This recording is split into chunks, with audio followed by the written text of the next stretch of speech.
तो बीजेपी नेता अनुराग ठाकुर ने बाबा साहब भीमराव अंबेडकर के मुद्दे को लेकर अब कांग्रेस पर निशाना साधा। ये कहा कि बाबा साहब भीमराव अंबेडकर जी का बार बार अपमान किस तरह से नेहरू गांधी परिवार ने किया, इतिहास इसका साक्षी है। जो नेहरू जी अंबेडकर जी को चुनाव हराने के लिए स्वयं पहुंच गए थे, आज उन्हीं की चौथी पीढ़ी को बाबा साहब की फोटो लेकर घूमना पड़ रहा है। कांग्रेस संविधान और बाबा साहब का नाम लेकर झूठ और भ्रम फैला रही है, लेकिन सच्चाई ये है कि कांग्रेस ने हमेशा भारत रत्न बाबा साहब भीमराव अंबेडकर के योगदान को नजरअंदाज किया है।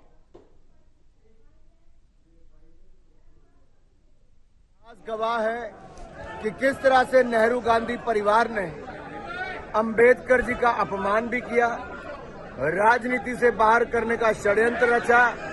यहां तक कि नेहरू जी ने स्वयं चल के सभाएं डॉक्टर अंबेडकर के खिलाफ की और उनको चुनाव हरवाए और उनको मजबूर किया राजनीति छोड़ने पर। तीन पीढ़ियां पंडित नेहरू, इंदिरा गांधी जी और राजीव गांधी जी, इन्होंने भारत रत्न बाबा साहब अंबेडकर को नहीं दिया।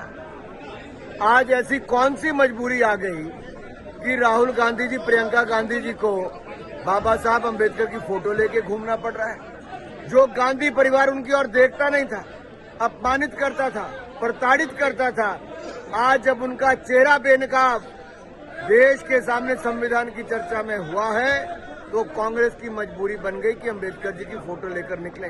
लेकिन सच्चाई ये है कि बाबा साहब अंबेडकर के दिए संविधान को कभी भी नेहरू गांधी परिवार और कांग्रेस पार्टी ने माना ही नहीं। सबसे पहला संशोधन नेहरू जी ने ही करने का काम किया, अभिव्यक्ति की आजादी पर एक तरह से प्रहार किया। उसके बाद इंदिरा गांधी ने पूरा संविधान को ही बदलने का एक तरह से काम किया और संविधान को कुचलने का काम इमरजेंसी लगाकर किया। देश वो भूला नहीं है, वो काले अध्याय को।